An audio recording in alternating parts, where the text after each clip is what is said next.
Design Alabama is a statewide partner of the Alabama State Council on the Arts, and we're the design arts piece of that, which means we work to support and to promote a variety of the design arts. So those are architecture, landscape architecture, urban planning, graphic design, engineering, industrial design. The list goes on. And we do that through a variety of ways. We do a publication. We do an online publication. We're doing a big project this year called Connect to Liberty, looking at travel itineraries throughout the state. What are the assets some of these communities have that they need to help promote travel itineraries to get tourists into their regions and into their communities? What's there? Because so much of what we do, and we'll see that with Mayor Gilbert, is asset-based planning for communities. One of the most successful programs of Design Alabama that we've done for 10 years, we took a break this year, but we'll be starting it back next year, is called our Mayor's Design Summit. It is a 2-day intense planning process for 5 mayors selected from across the state or from a region, or when Mayor Gilbert participated, it was mayors who had been impacted by the 2011 tornadoes. And they come together and they get to work with a variety of design professionals on this particular issue from their community. And it's completely free to them.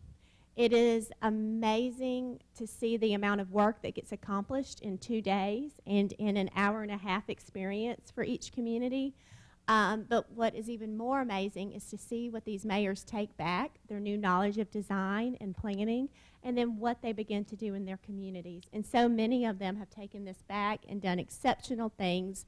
And one of these is Mayor Gilbert in Cordova. I think he had just been elected when he came to our Mayor's Design Summit in 2012. So I'm going to turn it over to him. He's one of the 49 mayors, or 49 mayors we have helped through this program over the last 10 years. And I wish I could say 50, but we had one mayor who had to back out at the last minute last year due to an illness in his family. But really successful, 49 mayors, 46 communities, amazing work that they've then gone back and leveraged to get grants and to see things begin to happen in their communities. All right, Mayor Gilbert.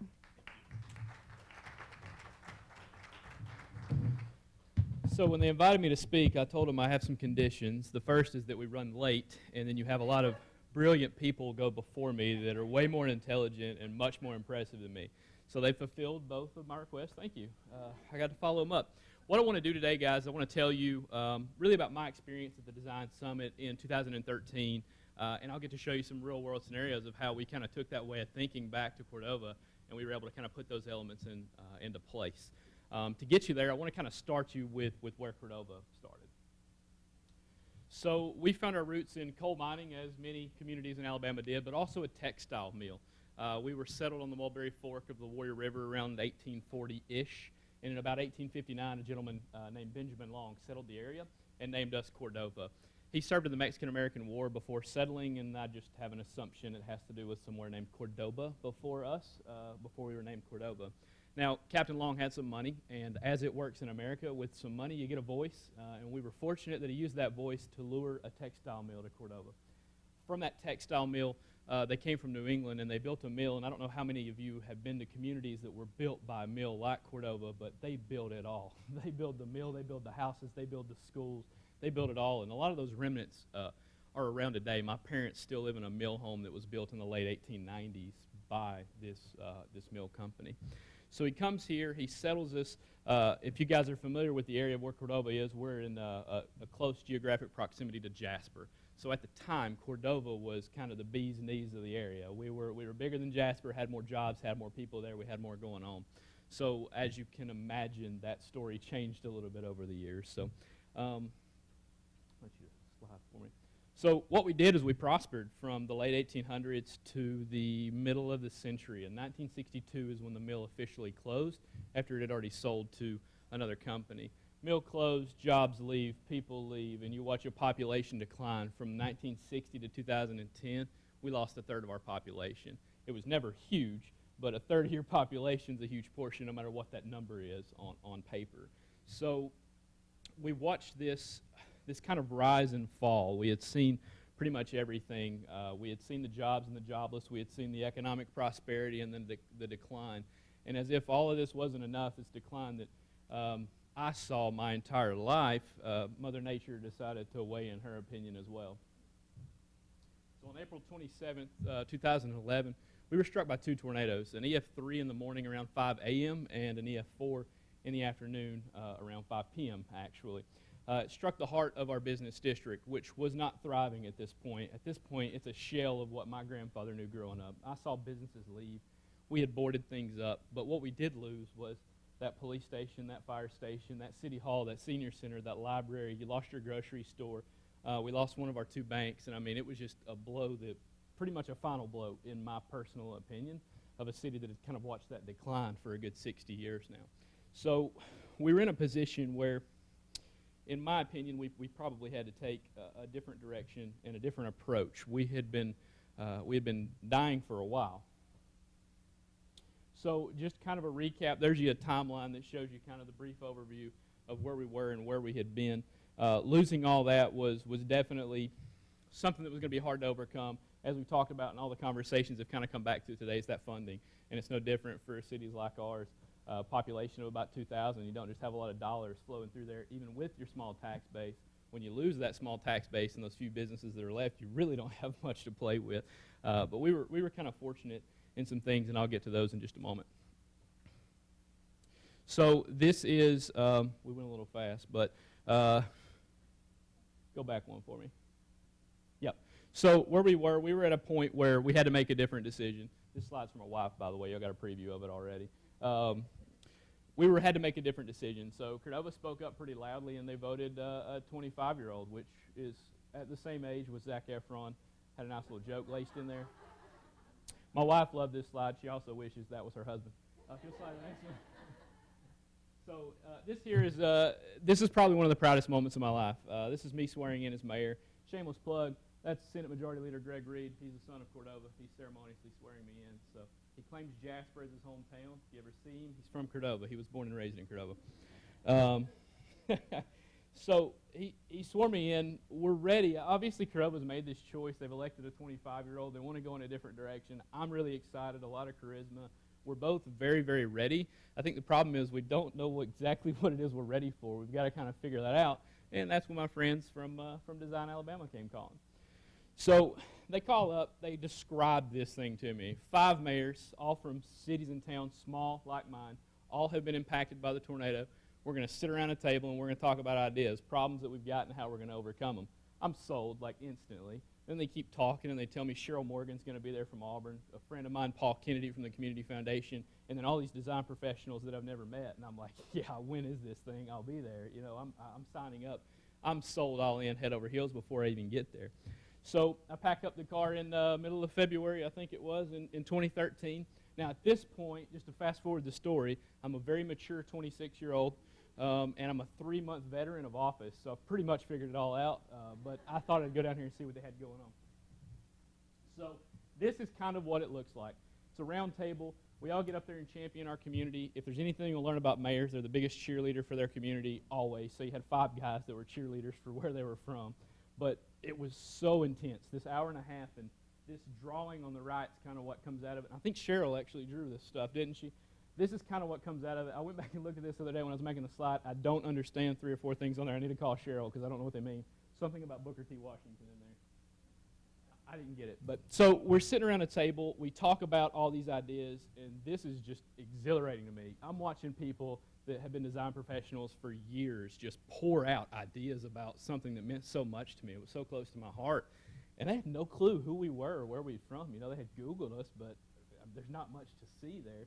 And this was just, man, it was empowering. I'm ready. I'm juiced up. I'm ready to go home and build some stuff, right? So, of course, I go home. So this is what downtown looked like when I got back.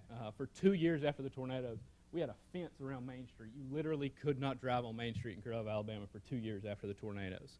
I won't blame FEMA, but I will blame FEMA. 2 years of bureaucratic red tape, we finally got approval for our demolition, and that's what you're seeing happening here. The bottom right picture that you're seeing, this is Sunday afternoon, the day before demolition started. This was kind of a last-minute celebration of what we were losing. I think Cordova had come to terms with the fact that we were going to lose what we had always known as town, but we kind of wanted to say goodbye before we did. So we actually just grilled some hot dogs. We just Our reporter ran it in the paper. We put it on social media, and my Lord, thousands of people, more than our population, people that were sons and daughters that had grown up there and moved off, just converged on our main street. It was just amazing. That's one of my favorite experiences as mayor so far, because it's kind of those moments that fuel you. You know, it's a thankless job, but when you see this, that's the kind of stuff that fires you up and gets you working. So we get the demolition done. You're seeing some pictures of it here, and then this creates our blank slate.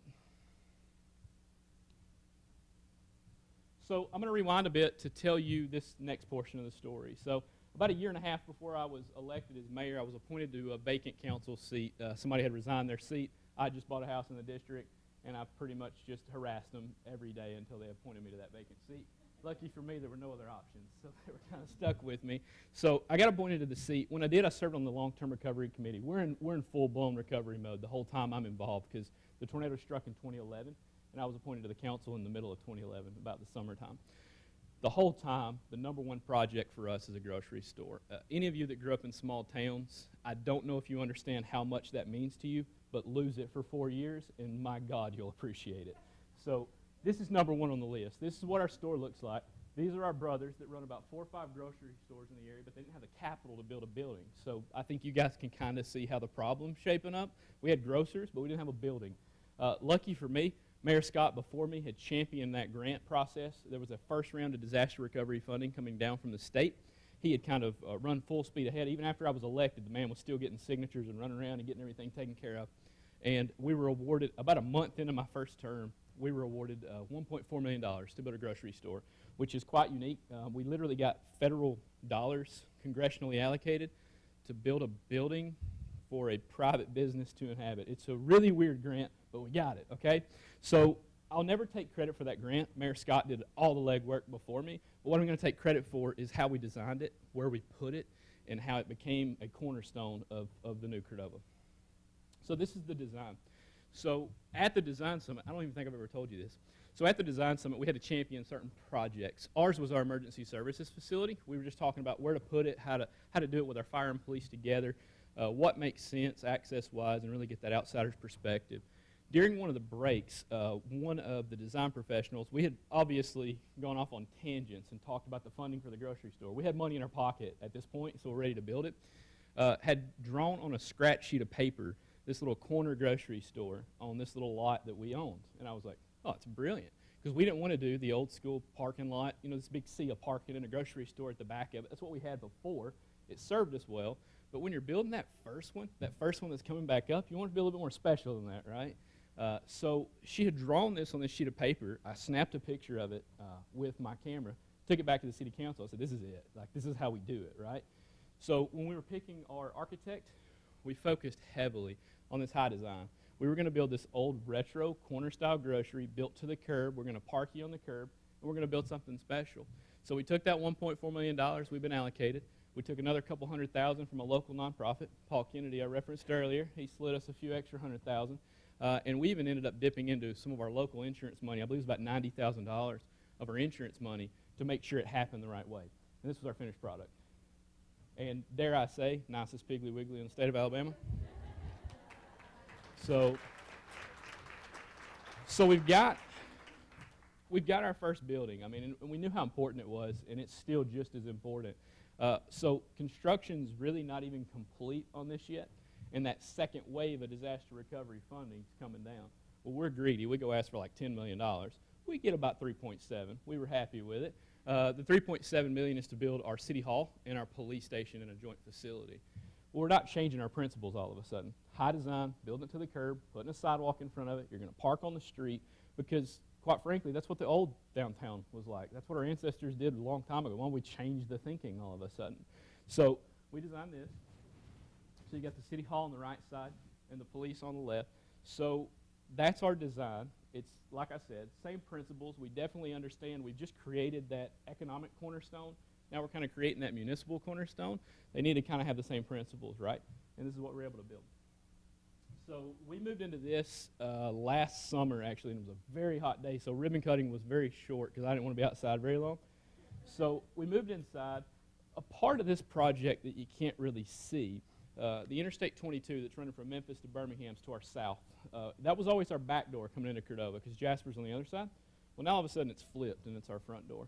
One of our fatal flaws we always knew, coming from the interstate, if you're going to go to the school or points northward, you just bypassed our downtown. You could go around it with another street.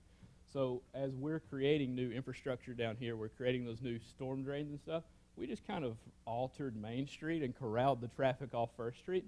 So now when you drive from the interstate to points northward, you drive past our city hall, past our grocery store, and past what I hope one day is a thriving downtown again in the front of these businesses. Same principle as your Walmart and your Home Depot of the world. They're not putting them where cars aren't riding in front of them. It's the same principle for us. We've got to get those cars in front of those doors to thrive those businesses again.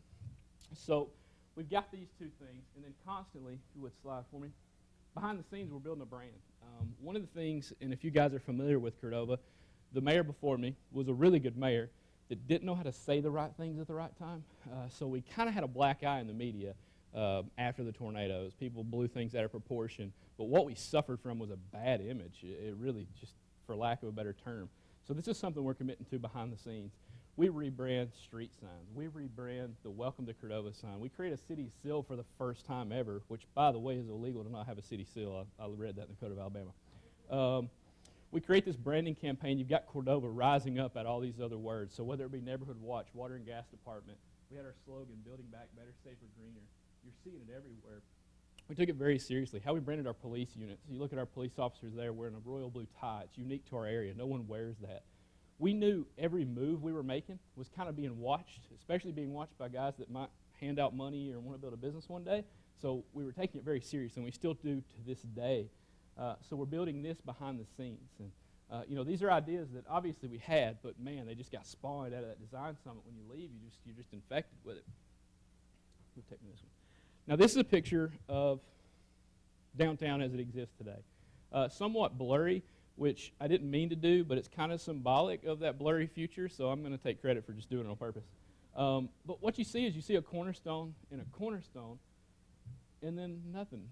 So I didn't come here today to tell you guys like this just success story. We've put some elements together the right way. We've started building this puzzle that we know is very important, but it takes time. This concentration on this high design is not easy. It's something that takes a little bit longer, and we're a little bit slower, but we're very deliberate. We're very intentional with everything that we're doing. So it's going to take some time, and it's going to take those battles. It's programs like what they're running that puts a guy like me in a room with 5 other guys, gets us on fire, gets us the right ideas, makes connections, and I still talk to people that I met that day, design professionals and landscape architects. They've helped us do work in Cordova.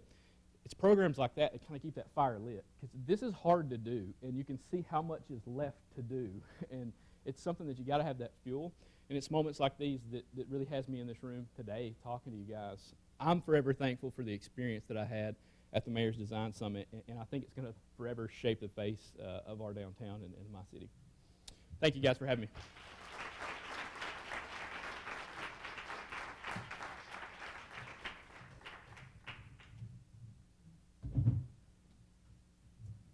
Thank you all for staying and listening. As you can see, this program is very impactful for a lot of communities that otherwise could not afford planners or designers, and this is due so much to the support of the Alabama State Council on the Arts and a lot of other groups, art groups that support this program in a variety of ways. So thank you.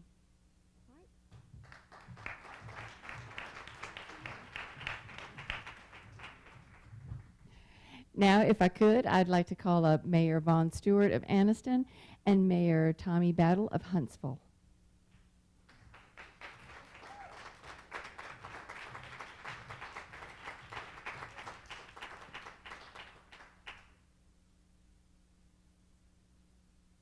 Come on, Mom.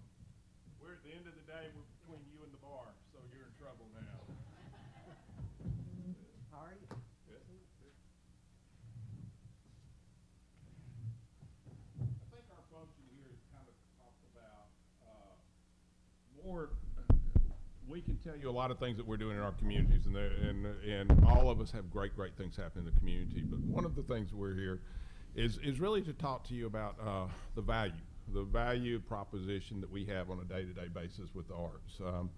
We in Huntsville, I wear this little button that says Huntsville is a smart place, because I'm marketing my city, and I'm marketing my city on a day-to-day basis. I'm marketing it for industry, I'm marketing for economic success, I'm marketing for jobs, and I'm doing the same thing that Drew does on a different scale. Drew came in and on a different scale, he brought in the Piggly Wiggly, he got put in the downtown, the town hall, but now he's looking to bring something else in that brings in jobs, that brings in industry, that brings in your community. And I think that's what the arts bring to our community. When we can talk about 171,000 square foot cotton warehouse, old cotton warehouse gin that's turned into an arts colony that has over 200 artists that are working in it. When we talk about a downtown art museum, we talk about a Broadway theater or symphony, all the things, the panoply of the arts that comes in every spring.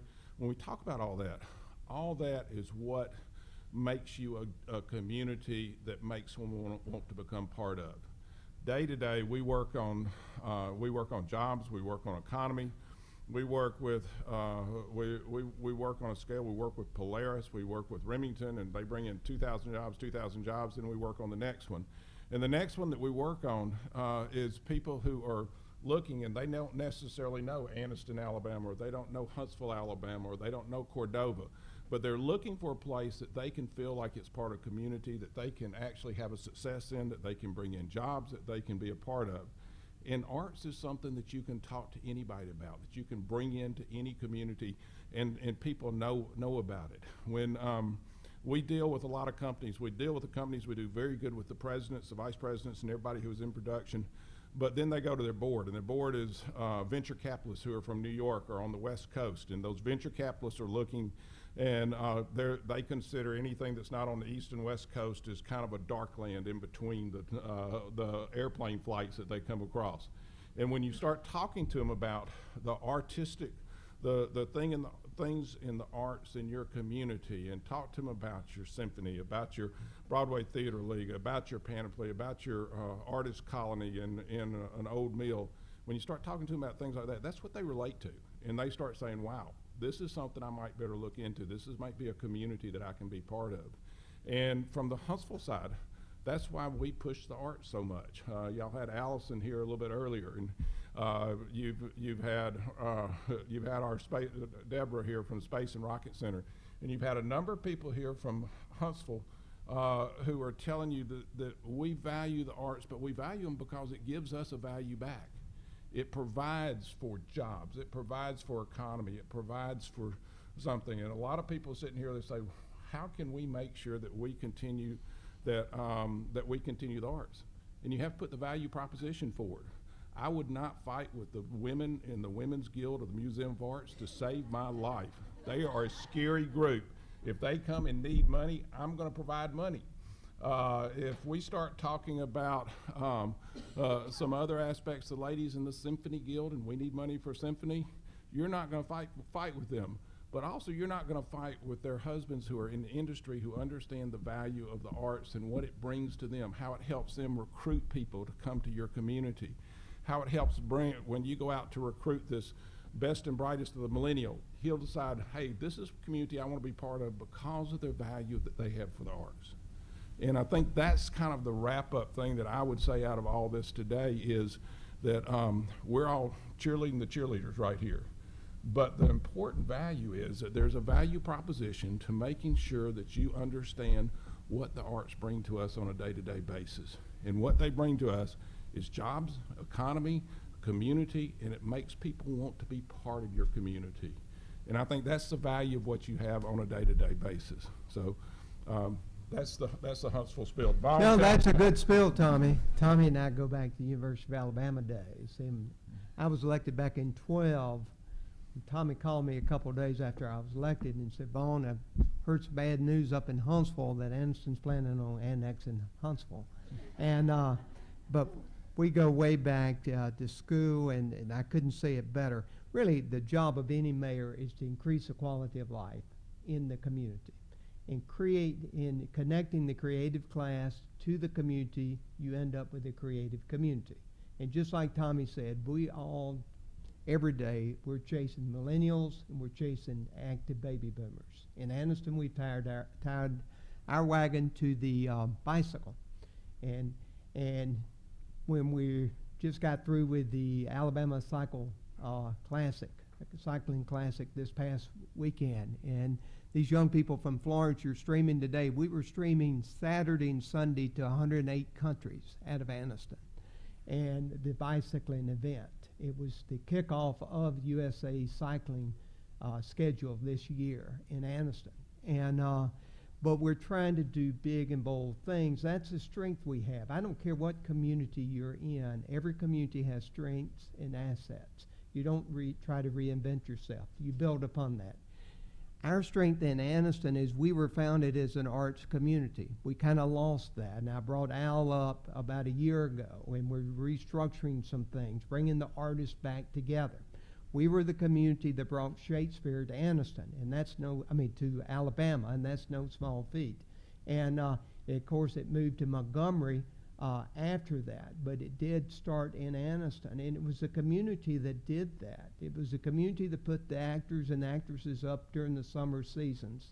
It's the same community that brought in the world-class Natural History Museum in Anniston and the Berman Military Museum.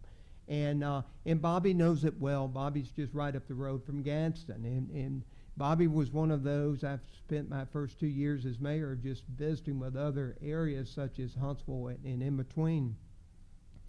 And because we had a lot of listening to do. Anniston's a city of hard knocks. During the 1999, Fort McClellan was closed.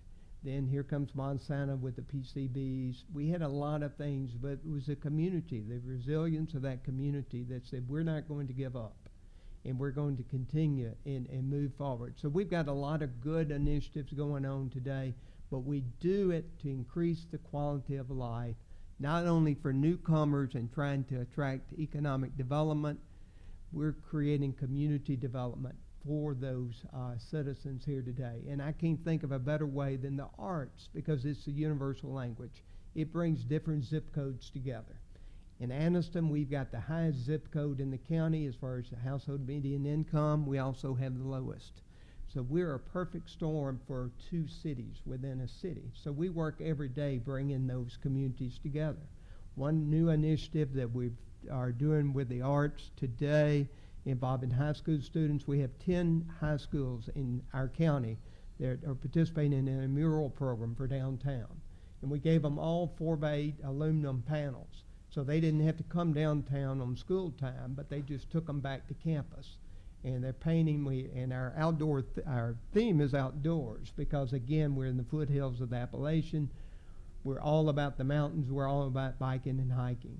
And so we're trying to reach out to the students with more and more initiatives. We're going to take a page out of Tommy's book with that great art venue he has up there and kind of blend it with the venue in Decatur, and partnering with Jacksonville State University, where we'll have public art gallery, design studio space, and also classroom space. Again, remembering the students, because so many schools today, as you know, in the public spectrum, especially that arts is not there. We have two wonderful arts teachers in the county. They're kind of the anchors. One's private school and one's Oxford High School, and they provide a lot of leadership, but there's a lot of void there. So we've got to pick that void and put something there as a community, and we feel like this new venue will do that. We'll take a page from the Tuscaloosa and Birmingham playbook as far as a new small venue for performing arts, to give our community theater a home, also to do independent films and recitals and et cetera, and that will be downtown. We're trying to move and build density downtown. And we've even talked about, loft apartments for artists to come in. We'd love the SCAD to come in and send an artist in residence during the summer. All those type of things. You're building density in the community, and you're reaching out and you're bridging those different groups. But today, as far as economic development, and Tommy's in that business and I'm in it as well, because we have to be and we want to be. But the number one incentive that a community can offer any industry is quality of life. Study after study will show that that's much more important than you can give away as far as tax incentives. And Tommy has used that very well. Huntsville is the mecca of economic growth today in this state, and they've done a very good job at that. But you've got to include the arts, and you've got to include your community. But anyway, if you've got any questions, I know it's been a long day. I've learned so much. Florence, you have really impressed me. And the students, the board members up here, the superintendent, y'all have got it going. But if anybody has any questions, we'll be glad to take them. Well, I know you've got a long evening ahead and tomorrow too, and good luck up on the hill. Question? Maybe a question, but just a comment. With those of you here, I just want to say how much we appreciate your leadership and your understanding of those things that the arts and artists in your area can bring to the table, and where, you know, we come to you all as public officials, as mayors, and ask for support for quality of life and for the arts and all those things. We also hope that you'll certainly be very free in terms of, I mean, we want to support you too, and we want that bridge of communication to go both ways. And as there are all kind of problems and issues and opportunities that you all are wrestling with or trying to take advantage of, or solving problems, we hope that you all will use the professionals in this room and in your hometown, and educators and artists and arts administrators, and it's certainly a two-way street in terms of public-private partnership in making all of our communities in our state better. And so we want to help you help us, and we just appreciate y'all so much in terms of being here and what you do back home, and quite frankly being incredible examples of leaders in the state of Alabama that other mayors and other public officials can look to and listen to and say, you know, hey, that makes some sense. So again, just words of appreciation, and thank you all for doing so much what you're doing. Thank you. I guess that's it. Good to see you. Good to see you. That's Peggy over there. Thank you all so much. I know I have certainly learned a lot and been so inspired and moved today. And so let's come back and do it again tonight and then again tomorrow. I know this evening over dinner you're going to see some fabulous entertainment, winners from the 2016 Alabama Alliance for Arts Education Award winners. And I will see you back in the morning for breakfast. Thank you so much for a great day.